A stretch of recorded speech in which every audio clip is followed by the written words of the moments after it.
Hello दोस्तों, स्वागत है आज की इस खास वीडियो में आप सभी लोगों को। यह वीडियो खासकर 11th वाले छात्रों के लिए होने वाला है। काफ़ी छात्र जो हैं वो 10th पास कर 11th में गए हैं और उनको समझ में नहीं आ रहा है कि क्लास 11th में कौन कौन से बुक होंगे, किस सब्जेक्ट में कितने बुक होता है और कौन सा किताब लें। तो इस वीडियो में आप सभी लोगों को सभी डाउट को क्लियर करने वाले हैं। सबसे पहले है कि मैं कौन सा किताब होता है, 11th में कौन सा किताब होता है। दूसरा है कि एग्ज़ाम में किस किताब से क्वेश्चन आता है। ये सभी हम लोग देखते हैं। सबसे पहले बुक के बारे में देख लेते हैं, कौन कौन सा बुक होता है। देखिए, अगर आप 11th में साइंस, आर्ट्स या कॉमर्स लेने जा रहे हैं, साइंस, आर्ट्स या कॉमर्स ले रहे हैं, वह सभी स्टूडेंट के लिए जो यह इंग्लिश का बुक है अनिवार्य है। इंग्लिश का बुक है अनिवार्य है, जिसका नाम है रेनबो है। यह बुक का नाम देखिए, यही बुक लीजिएगा। चाहे आप 11th के साइंस, आर्ट, कॉमर्स के छात्र हैं, ये आप लोगों का अनिवार्य ही लेना है। क्या है? इंग्लिश का बुक है। चलिए आगे देखते हैं। दूसरा नंबर बुक है क्या? उर्दू का दूसरा बुक है। देखिए, इसका नाम देखिए, आप लोग पढ़िएगा।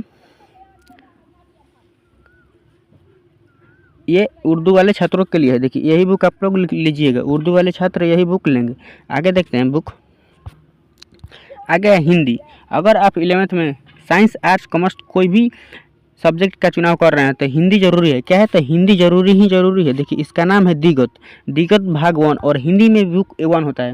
हिंदी में क्या होता है? तो किताब एक ही होता है। इसका क्या नाम है? तो दिगत 11th दिगत भाग 1।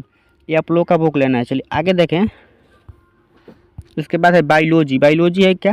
देखिए, बायोलॉजी का भी एक ही बुक होता है 11th में। ये नहीं आप लोग का दिमाग में डाउट होना चाहिए कि 11th में बायोलॉजी का 2 बुक होता है या 1 बुक होता है। तो देखिए, एक ही बुक होता है। देखिए, ये बुक होता है इंग्लिश मीडियम के लिए और ये बुक होता है हिंदी मीडियम के लिए। अगर आप हिंदी मीडियम लेना चाहते हैं तो देखिए, यहाँ पर बायोलॉजी हिंदी में लिखा होगा और इंग्लिश मीडियम में लेंगे तो देखिए, यहाँ पर इंग्लिश में लिखा रहेगा। तो ये हो गया। आगे देखते हैं। उसके बाद है क्या? केमिस्ट्री देखिए, 11th में केमिस्ट्री 2 होता है। एक पार्ट 1 होता है और एक पार्ट 2 होता है। देखिए, केमिस्ट्री पार्ट 1, केमिस्ट्री पार्ट 2। अगर आप यही हिंदी मीडियम में लेंगे तो यहाँ पर रसायन शास्त्र भाग 1 लिखा होगा और रसायन शास्त्र भाग 2 लिखा होगा। देखिए, यह इंग्लिश मीडियम का बुक है।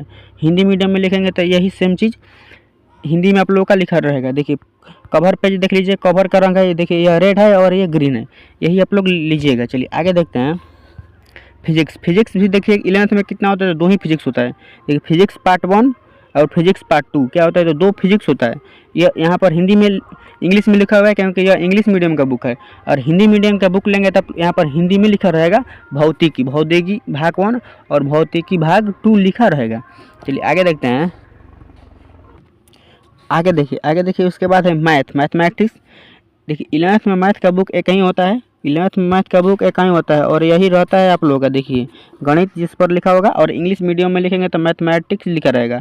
तो अगर हिंदी मीडियम में लेना है तो आप लोग ये ले लीजिएगा और इंग्लिश मीडियम में है तो आप लोग ये ले लीजिएगा। चलिए आगे किताब को देखते हैं। देखिए, उसके बाद है क्या? इकोनॉमिक्स, अर्थशास्त्र। इकोनॉमिक्स है अर्थशास्त्र। देखिए, इस किताब का नाम है तो भारतीय अर्थशास्त्र का विकास। यही बुक है आप लोगों का। देखिए, अगर आप आर्ट्स से हैं तो यही ले लीजिएगा। सिलेबस के बारे में हम लोग बताएंगे अभी वीडियो के लास्ट में कि आर्ट्स वाले हैं आप लोग तो कौन कौन से बुक लेंगे और साइंस वाले हैं तो कौन कौन से बुक लेंगे। चलिए आगे बुक है। देखिए, पॉलिटिकल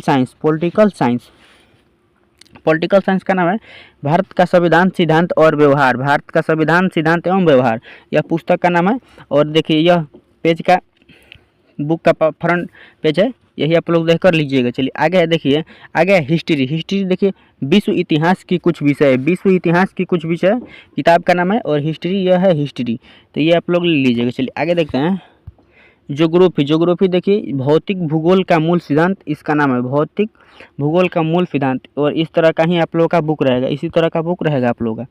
देखिए, ये हम लोग क्या बुक के बारे में जान लिए, कौन कौन से बुक होंगे ये हम लोग देख लिए। देखिए, अगर आप साइंस वाले छात्र हैं देखिए, ये आप लोगों का तो अनिवार्य ही है। साइंस वाले छात्र हैं तो ये आप लोगों को लेना ही पड़ेगा। कॉमर्स वाले छात्र भी हैं तो यही आप लोगों का लेना पड़ेगा। इंग्लिश, साइंस, कॉमर्स, आर्ट्स दोनों वालों के लिए अनिवार्य है। तो ये आप लोगों का सभी लोग एक सब्जेक्ट ले लीजिएगा, अर्थात ये बुक ले लीजिएगा। उसके बाद देखते हैं। उसके बाद है उर्दू। अगर आप हिंदी की जगह पर उर्दू लेते हैं तो आप लोगों को हिंदी नहीं लेना पड़ेगा, केवल उर्दू लेना पड़ेगा। तो आप लोग देख लीजिएगा, हिंदी लेंगे कि आप लोग उर्दू लेंगे। ये हो गया बुक, उर्दू वाली ये बुक ले लेंगे। उसके बाद देखते हैं हिंदी। जो लोग उर्दू नहीं लेंगे वो क्या करेंगे? तो हिंदी लेंगे। और ये हिंदू, साइंस, कॉमर्स, आर्ट्स तीनों वाले छात्रों के लिए है। तो ये आप लोग समझ गए। चलिए आगे देखते हैं। तो बायोलॉजी क्या है? बायोलॉजी और मैथमेटिक्स में आप लोग चुनाव कर सकते हैं। यह केवल साइंस वाले छात्रों के लिए है, आर्ट्स वाले छात्रों के लिए नहीं है। आप लोग बायोलॉजी ले सकते हैं या मैथ ले सकते हैं या दोनों भी ले सकते हैं, तो आप लोग ये भी खरीद लीजिएगा अगर आप बायोलॉजी लेना चाहते हैं तो। केमिस्ट्री आप लोगों को लेना ही पड़ेगा। साइंस वाले जितने भी छात्र हैं केमिस्ट्री लेना ही पड़ेगा, आर्ट्स वाले छात्रों को नहीं लेना पड़ेगा, तो आप लोग केमिस्ट्री भी ले लीजिएगा। चलिए आगे देखते हैं। उसके बाद है क्या, तो फिजिक्स। अगर आप फिजिक्स भी आप लोगों का लेना पड़ेगा, साइंस ले रहे हैं तो फिजिक्स लेना ही होगा।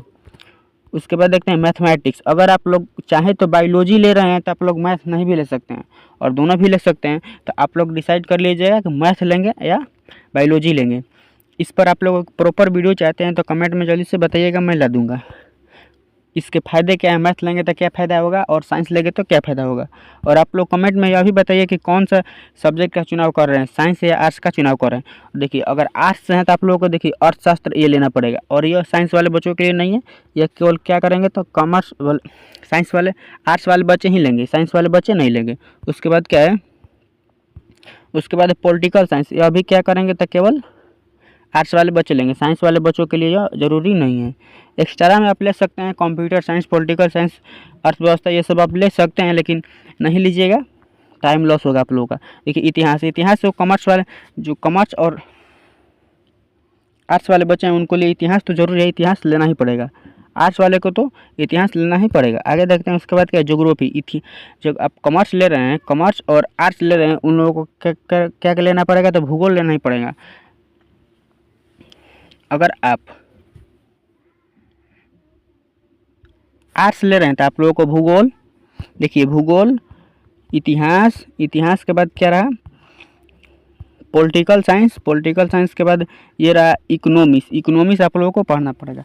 ये 3-4 विषय आप लोगों को पढ़ना पड़ेगा, और 2 विषय उधर इंग्लिश और हिंदी आप लोगों को पढ़ना ही पड़ेगा। तो ये आप लोग, मैं ऐसा करता हूँ सभी लोग समझ लिए होंगे। और जिस टॉपिक पर वीडियो चाहते हैं 11th के, आप लोग कमेंट कीजिए, मैं आप लोगों को बना दूंगा।